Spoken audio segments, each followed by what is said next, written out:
fourth cheese sandwich. Gee, that's a little piggish. 4. Don't take it.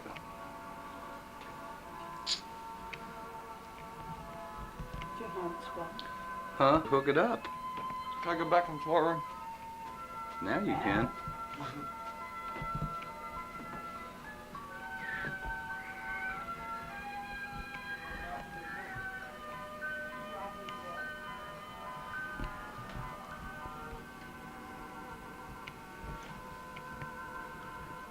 $2.39.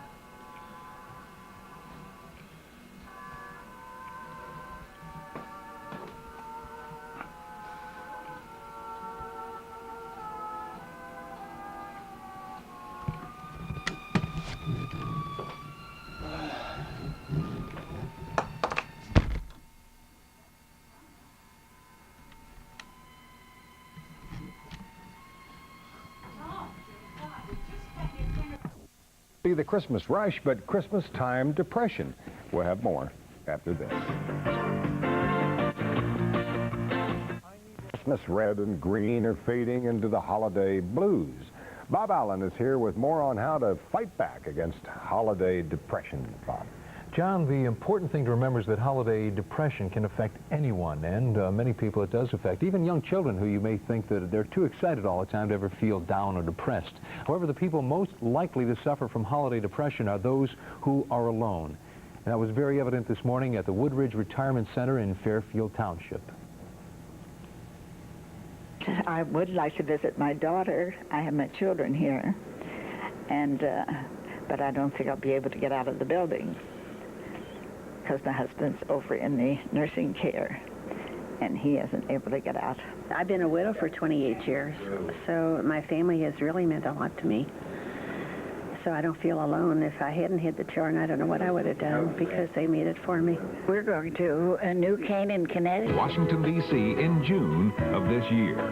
And now, your host for the 1985 Post. Hi, I'm Betsy Ross, and welcome to the final Ohio-Indiana round of the 1985 Post WCPO TV Spelling Bee. Now, before we begin, Paul Canoe, the editor of the Cincinnati Post, has a message for our spellers. Paul? On behalf of the Cincinnati Post and the Kentucky Post, it's my honor to welcome you here today.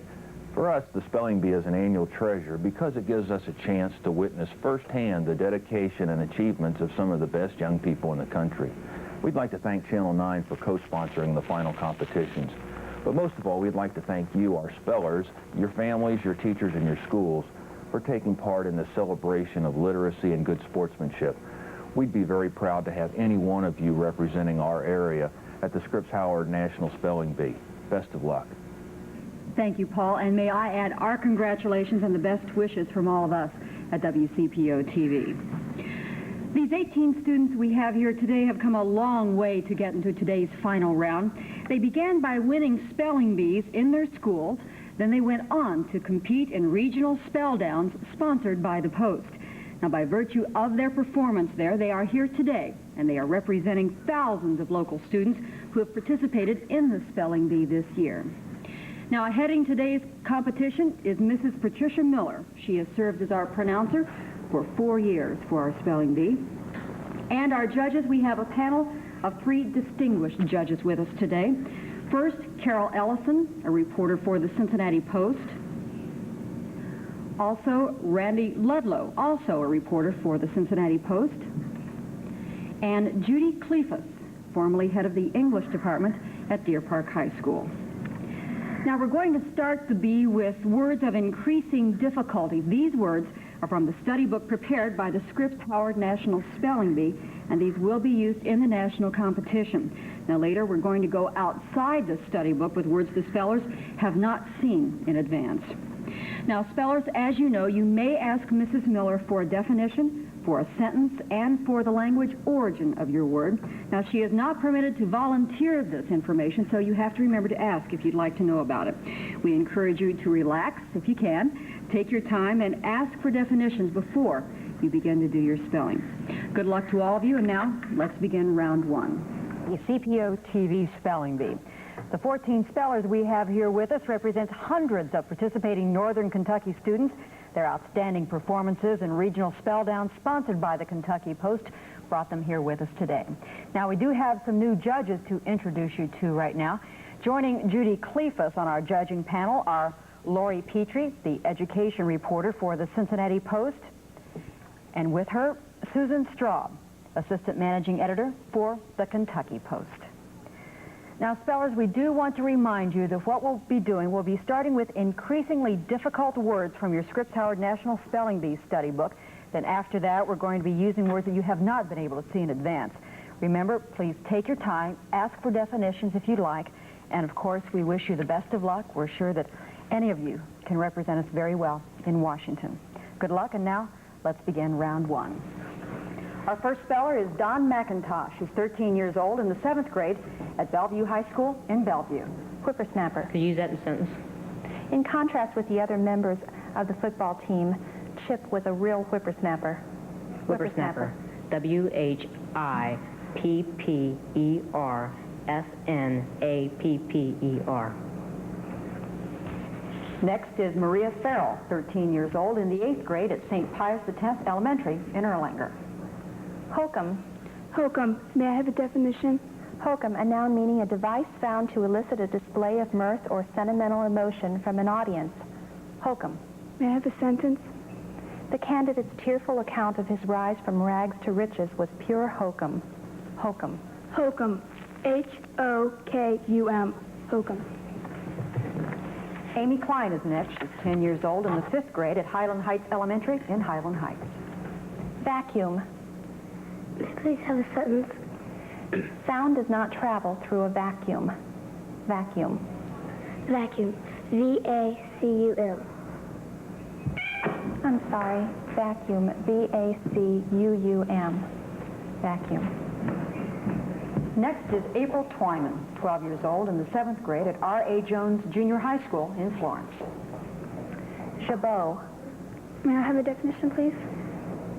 Jabot, a noun meaning a single or tiered fall of lace, cloth, or both attached to the front of a neckband worn especially by men in the 18th century.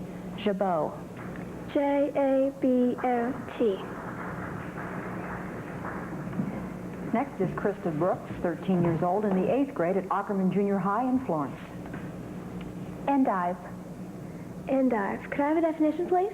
Endive, a noun meaning an annual or biennial herb widely cultivated as a salad plant and occurring in two forms, one having deeply lobed and laciniate leaves, the other much curled leaves, also called escarole.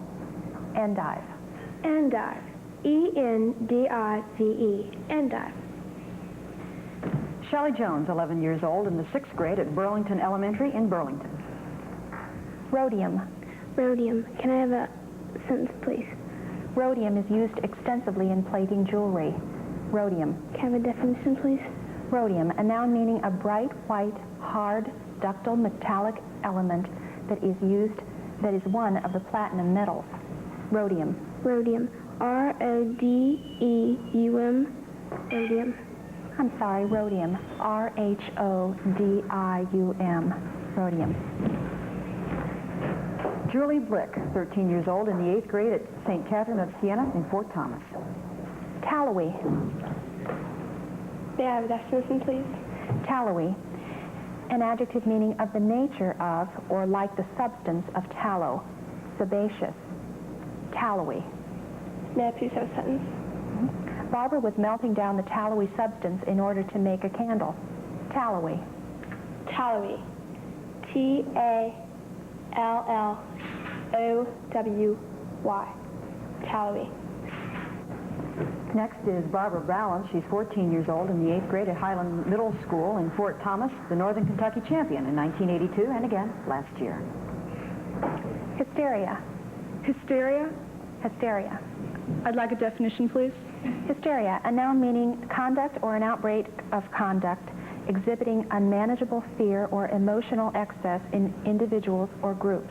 Hysteria. And a sentence, please. It is impossible to reason with someone in a state of hysteria. Hysteria. H-Y-S-T-E-R-I-A.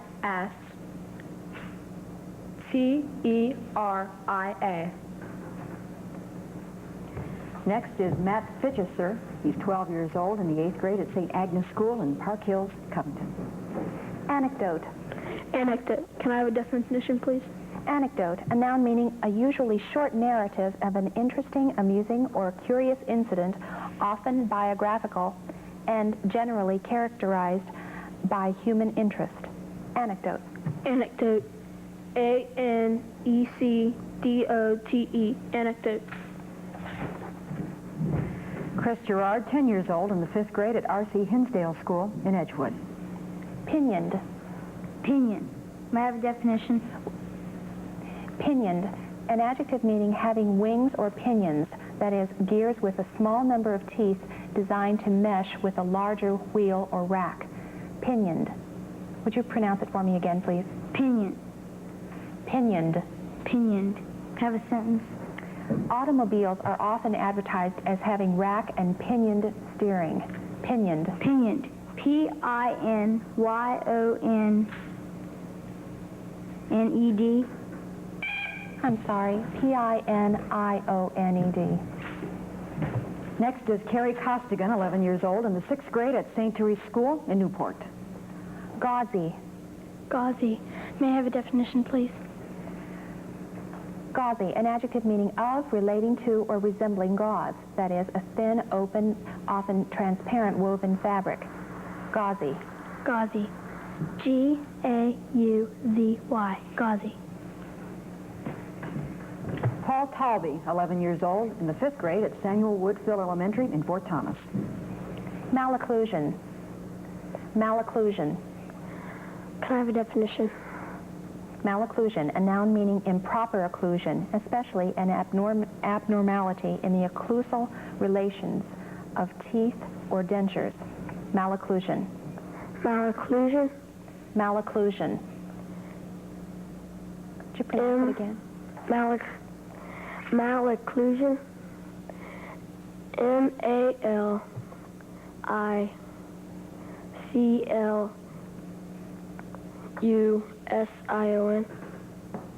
I'm sorry.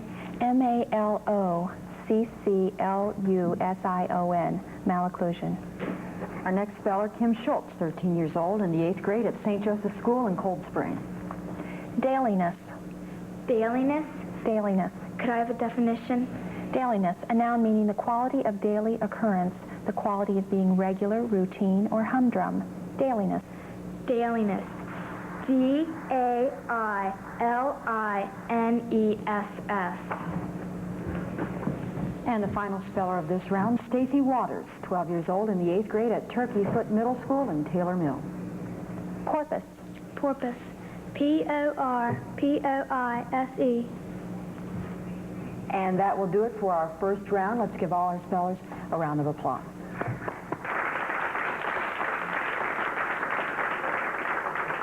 That ends that round. Now we continue with the next. Harlequin. Use that in a sentence. Mikhail Baryshnikov was featured dancing the role of a harlequin. Harlequin. Harlequin. H-A-R-L-E-Q-U-I-N.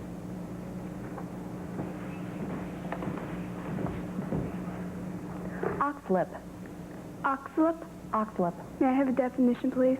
Oxlip, a noun meaning a hybrid primrose, that is a type of hybrid plant of European or Asiatic origin, which is cultivated for its bright and varied flowers. Oxlip. May I have a sentence? Helen opened the box from the florist to find an oxlip. Oxlip. Oxlip. O-X-L-I-P. Oxlip.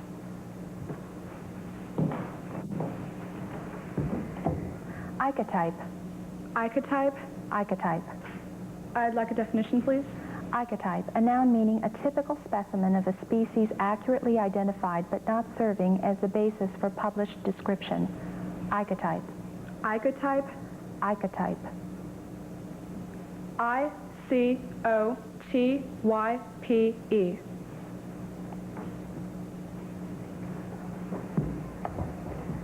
Lazoline. Lazoline. Could I have a definition, please? Lazoline, an adjective meaning of the color of lapis lazuli, that is a type of semi-precious stone that is usually a rich azure blue.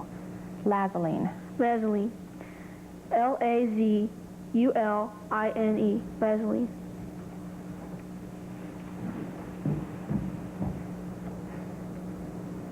Outrance.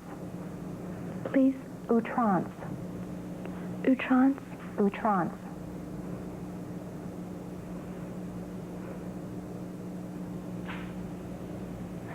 Outrance.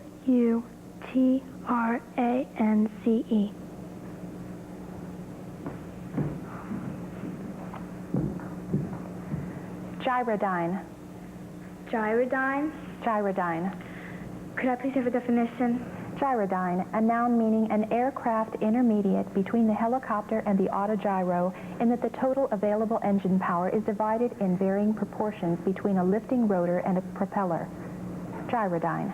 Could I please have a sentence? Those who managed to escape from the burning ship were rescued by a gyrodyne. Gyrodyne. Gyrodyne.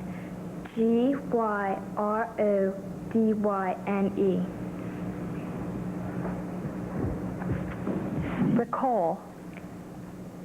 Can you please repeat the word? Bricole. Recall. Would you say it for me again? Recall. Bricole. Can I please have a definition? Bricole, a noun meaning the rebound of a ball from a wall in court tennis. Bricole. Bricole. B-R-I-C-O-L. I'm sorry, B-R-I-C-O-L-E. Bricole. That ends that round. We continue now with the next round. Xylography. Xylography. Have a definition, please. Xylography, a noun meaning artistic wood carving. Xylography. Xylography. X-Y-L-O-G-L-Y-P-H-Y.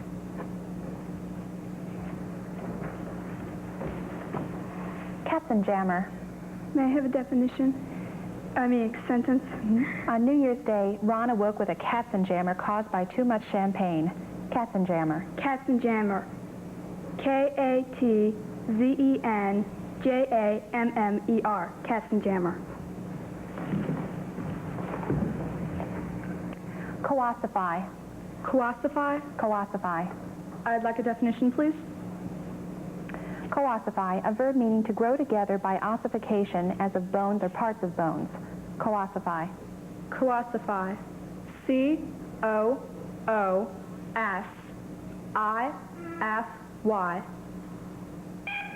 I'm sorry, coossify. C-O-O-S-S-I-F-Y. Now we're down to our final 5 spellers. These final 5 are all prize winners, so let's stop here and give them all a round of applause.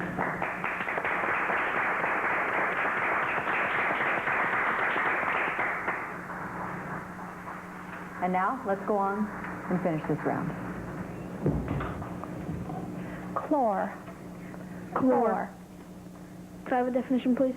Chlor, a verb meaning to treat with a dilute solution of bleaching powder. Chlorinate, to treat or cause to combine with chlorine or a compound of chlorine.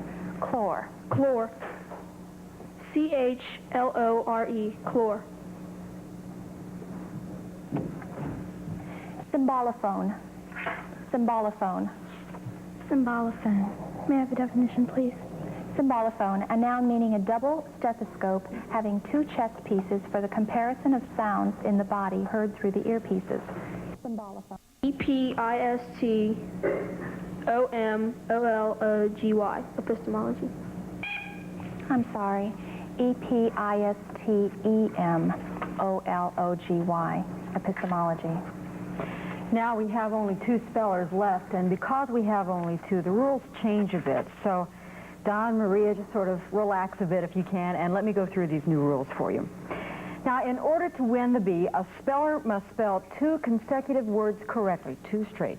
These 2 young people, of course, are familiar with this procedure. Mrs. Miller will continue giving words in order until we do have a winner. Now, it's clear that both of you put in a lot of hours studying the National Spelling Bee book, and we admire all the work that you've put into it. But L-I-C-E-T. I'm sorry. Maria, spell implicit. Implicit. May I have a word origin for this? The language origin for implicit is Latin. Implicit. Implicit. I am L-I-C-I-T. Okay. Spell leotard. Leotard. May I have a definition? Leotard, a noun meaning a close-fitting garment worn for performance or practice by dancers, acrobats, and aerialists. Leotard. Leotard. L-E-O-T-A-R-D. Leotard. Congratulations.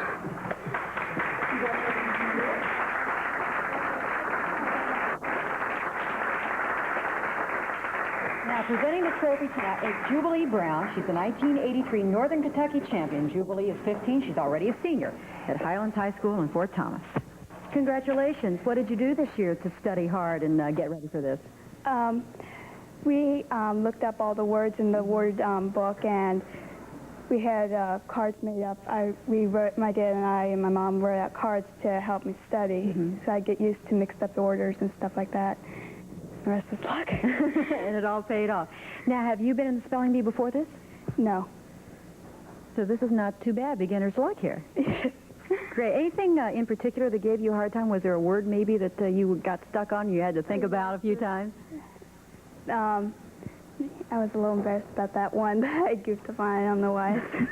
Oh, we all goof up every once in a while. So it all paid off for you, Maria. Again, thank you. Congratulations again. And, of course, we'll be watching you as you go to Washington here in a little bit. Y-P-H-Y. O-U-T-R-A-N-C-E. Gyrodyne. G-Y-R-O-D-Y-N-E. Oxlip. O-X-L-I-P. Oxlip.